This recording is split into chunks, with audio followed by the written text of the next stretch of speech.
Assalamualaikum warahmatullahi wabarakatuh.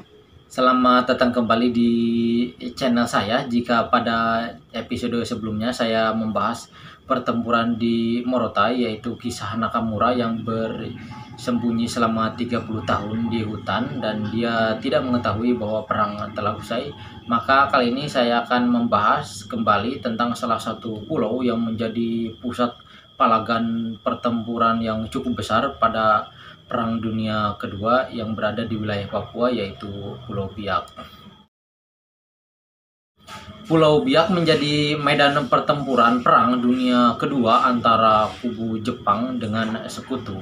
Pulau ini menjadi saksi bisu konflik terbesar dan paling destruktif sepanjang sejarah.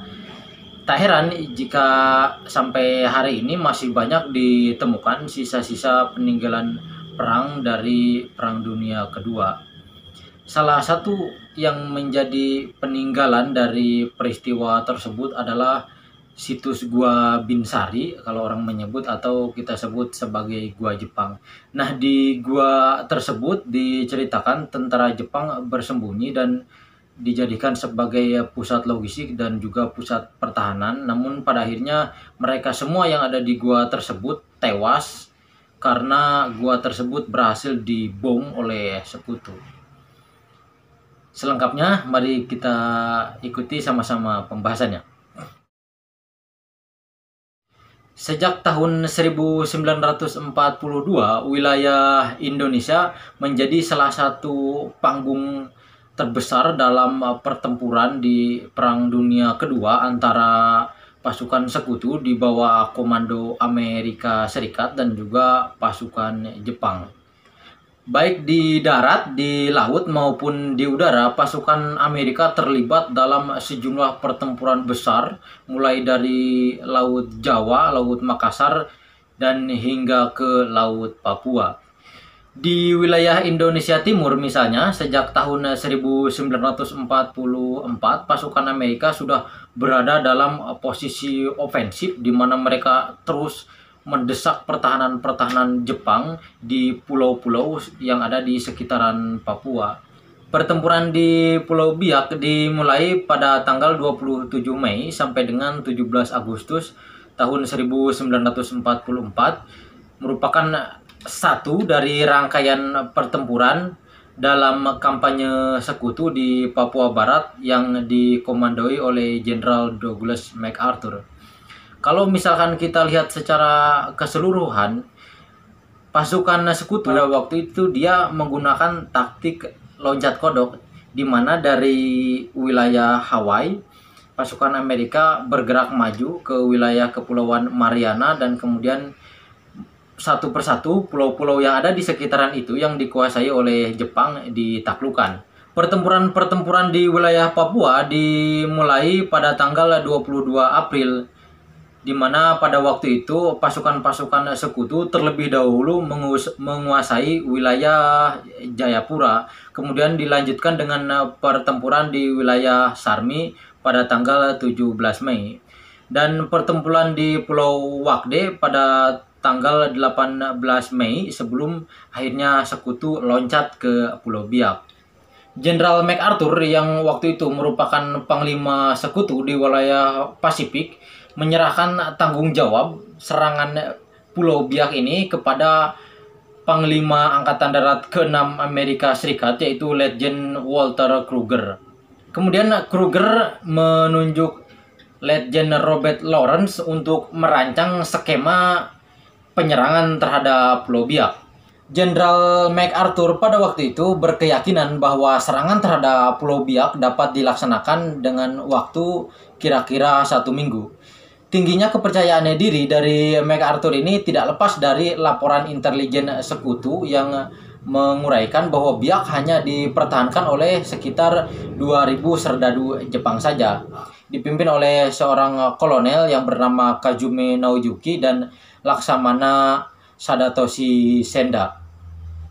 Dan yang tidak disadari oleh Jenderal MacArthur dan juga staf-stafnya pada waktu itu adalah bahwa kedudukan Jepang selain di Biak ada juga yang berkedudukan di Mindanao. Sedangkan jarak dari Mindanao sendiri ke Pulau Biak itu tidak terlalu jauh, bisa ditempuh dengan jalur laut. Seandainya misalkan Jepang kalah di Biak, tentu Jepang dapat mengirimkan pasukannya ke Biak dengan waktu yang tidak terlalu lama, hanya beberapa hari saja. Akhirnya pada tanggal 27 Mei tahun 1944, tentara sekutu mendarat di wilayah Biak melalui pantai Bosnik. Pasukan itu berkekuatan kurang lebih ada 12.000 prajurit divisi infanteri ke-41 Angkatan Darat. Pendaratan sekutu di Pulau Bosnik membawa sekitar 12 tank jenis medium, yaitu tank M4 Sherman dan perlengkapan tempur lainnya. Dalam pendaratan tersebut, nyaris Amerika tidak mendapatkan perlawanan yang berarti dari tentara-tentara Jepang. Kolonel Kajume yang memang dia tidak ahli dalam strategi perang di wilayah pesisir pantai karena dia memang bukan pasukan marinir. Oleh karena itu dia menyadari kelemahan dia dan juga pasukan-pasukannya yang tidak mahir dalam pertempuran pesisir pantai. Kemudian dia membiarkan pasukan-pasukan sekutu untuk masuk ke Biak dengan harapan setelah masuk ke Biak tentara Jepang bisa membombardir pasukan sekutu. Dan benar saja setelah pasukan sekutu mendarat pertama kali di wilayah Bosnik, nyaris dia tidak menemui perlawanan yang berarti dari tentara Jepang. Kemudian dia melanjutkan perjalanan dari Bosnik dan setelah mencapai bandara Mokmer, yaitu bandara Franz Kaisepo sekarang, barulah tentara Amerika Serikat menyadari bahwa dia sedang masuk ke dalam killing ground-nya tentara-tentara Jepang. Di sekitaran bandara Mokmer tersebut atau bandara Franz Kaisepo sekarang, pasukan-pasukan Amerika benar-benar dibombardir oleh tentara-tentara Jepang yang memang sudah mempersiapkan diri di kubu-kubu pertahanan di bukit-bukit yang ada di belakang bandara Mokmer. Tentara Jepang ini kan ahli dalam strategi gali menggali. Jadi ketika tentara sekutu datang masuk ke bandara Mokmer atau bandara Franz Kaisepo yang sekarang, Jepang itu bersembunyi di dalam goa-goa, di dalam lubang-lubang pertahanan yang memang sudah disiapkan. Kolonel Kojume sudah membekali mereka dengan amunisi dan juga logistik untuk pertempuran yang alot yang berlarut-larut. Dari dalam gua tersebut dan juga pertahanan yang disusun di perbukitan di sekitaran Biak, tentara Jepang benar-benar membombardir pasukan-pasukan sekutu yang berada di sekitaran bandara Mokmer. Kalau Anda sekarang landing di bandara Franz Kaisepo, yaitu bandaranya persis ada di pinggir pantai, sebelahnya laut.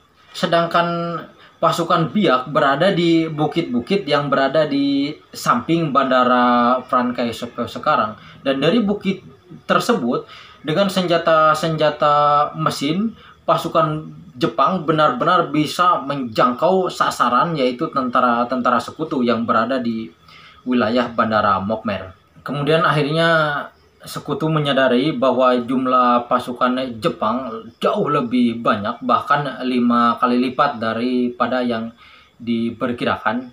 Selama 10 hari akhirnya mereka benar-benar berjibaku menghadapi perlawanan yang begitu alot dari tentara Jepang. Para serdadu Jepang dengan pandai menyembunyikan posisi mereka di dalam gua-gua yang memang gua tersebut mengarah ke lapangan terbang Mokmer. Selain sekutu mengalami perlawanan yang sengit dari tentara-tentara Jepang yang bersembunyi di gua-gua, sekutu juga semakin kewalahan karena tentara Jepang akhirnya mengirimkan bantuan yang cukup banyak, yaitu pasukan-pasukan dari wilayah Mindanao. Pengiriman pasukan Jepang dari wilayah Mindanao dinamakan sebagai Operasi Kon, yaitu mengantar 2.500 pasukan tambahan dari Brigade Amfibi kedua di Mindanao diantar ke Biak dengan menggunakan kapal pendarat. Selain mengirimkan prajurit-prajuritnya dari wilayah Mindanao, Laksamana Naomasa Sukonjo juga mengirimkan kapal-kapal perusak dan juga kapal-kapal penjelajah untuk membantu pertahanan di Pulau Biak. Bantuan-bantuan tersebut diberangkatkan mulai tanggal 31 Mei dan tiba di wilayah Biak pada tanggal 3 Juni.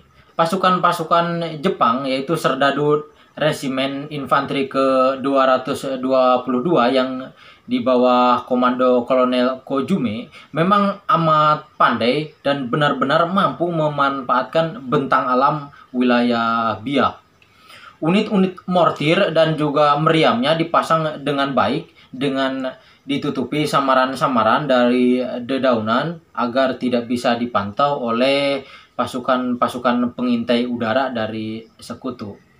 Kolonel Kojume paham betul bahwa selama dia bisa memanfaatkan bukit-bukit dan juga lembah-lembah yang ada di wilayah Biak, dia bisa mencegah tentara Jenny sekutu untuk bisa memperbaiki landasan Mokmer yang memang sudah hancur pada waktu itu. Kalau sampai landasan Mokmer ini bisa digunakan oleh sekutu untuk mendaratkan pasukannya, maka ceritanya akan lebih merepotkan tentara-tentara Jepang yang bertahan.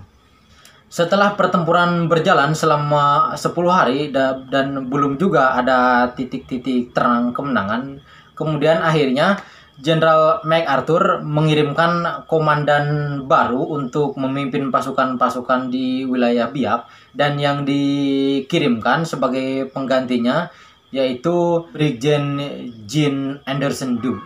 Jenderal Du kemudian akhirnya merubah taktik serangan. Ia menyuruh pasukannya untuk menyisir perbukitan yang ada di wilayah Biak.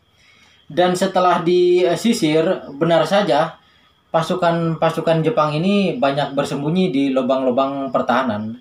Bahkan salah satu pertahanan yang cukup besar yang digunakan oleh Jepang pada waktu itu adalah Gua Binsari. Di gua tersebut ada banyak sekali pasukan Jepang di dalamnya. Bahkan sejarah menyebut ada sekitar 3.000-an prajurit Jepang yang bersembunyi di gua tersebut. Setelah persembunyian Jepang ditemukan yaitu di Gua Binsari, kemudian akhirnya sekutu mendatangkan pesawat pembomnya untuk membom Gua Binsari dari atas. Akhirnya pesawat sekutu datang, bom pun dengan jumlah yang cukup besar dijatuhkan tepat di atas Gua Binsari. Akhirnya gua tersebut meledak dan hancur, bahkan sampai sekarang masih meninggalkan lubang besar di atas gua tersebut. Tentu saja ribuan prajurit Jepang yang ada di dalam gua tersebut tewas seketika. Bahkan salah satu prajurit sekutu yang diperintahkan untuk mengecek gua tersebut setelah dihancurkan, dia menceritakan kengerian usai ia masuk ke dalam gua tersebut. Dia menemukan potongan tubuh pasukan-pasukan Jepang yang hancur seperti daging kornet. Tubuhnya berceceran, kaki tangannya lepas entah kemana, usus berurai di mana-mana, tengkorak kepala pecah tergeletakkan di mana-mana. Betapa ngerinya efek bom yang dijatuhkan tentara sekutu terhadap pertahanan Jepang di Gua Binsari. Jika Anda pernah ke Gua Binsari, posisi Gua Binsari ini berada di utaranya landasan Mokmer, memang tidak jauh. Dan konon katanya dari gua tersebut ada terowongan yang masuk, kemudian terowongan tersebut berakhir di Pantai Bosnik. Jadi dari Pantai Bosnik sampai ke Gua Binsari ini nyambung katanya.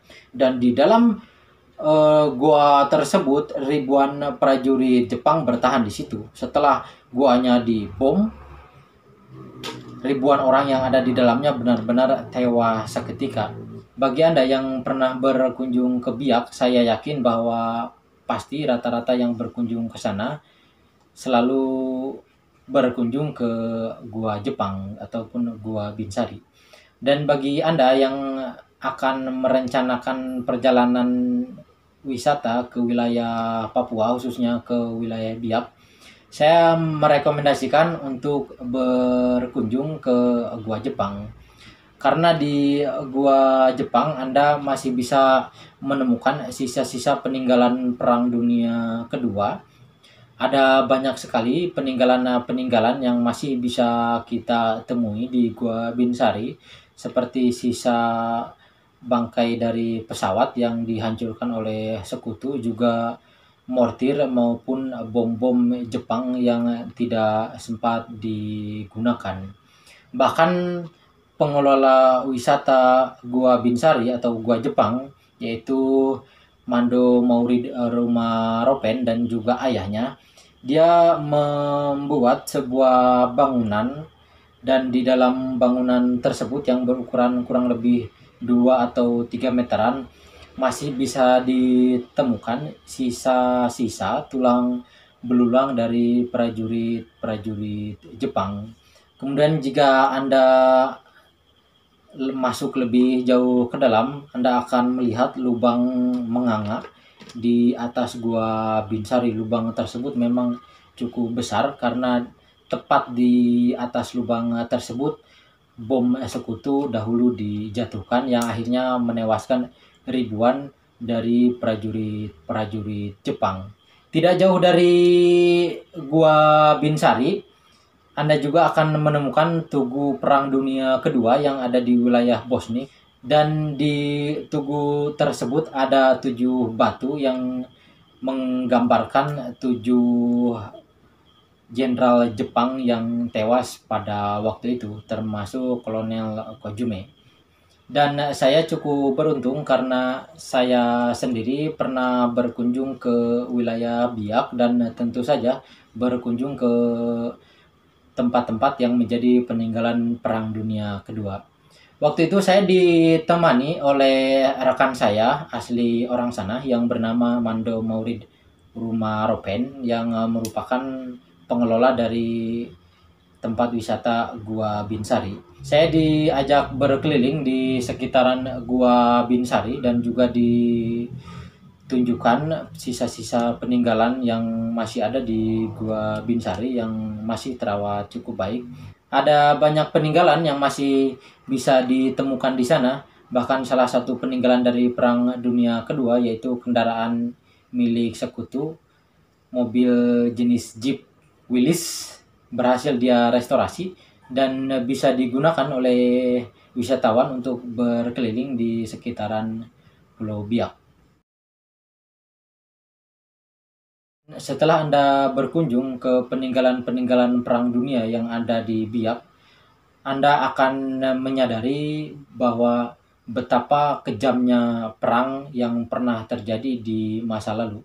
Bukan tentang siapa yang benar atau siapa yang salah, karena dalam peperangan yang menang tidak untung dan yang kalah pun pasti rugi besar. Mari kita sama-sama menjaga perdamaian yang telah kita nikmati selama ini. Sekian video dari saya, semoga bermanfaat, dan apabila ada hal-hal yang saya sampaikan tidak sesuai dengan fakta-fakta di lapangan, saya mohon dikoreksi. Terima kasih. Wassalamualaikum warahmatullahi wabarakatuh.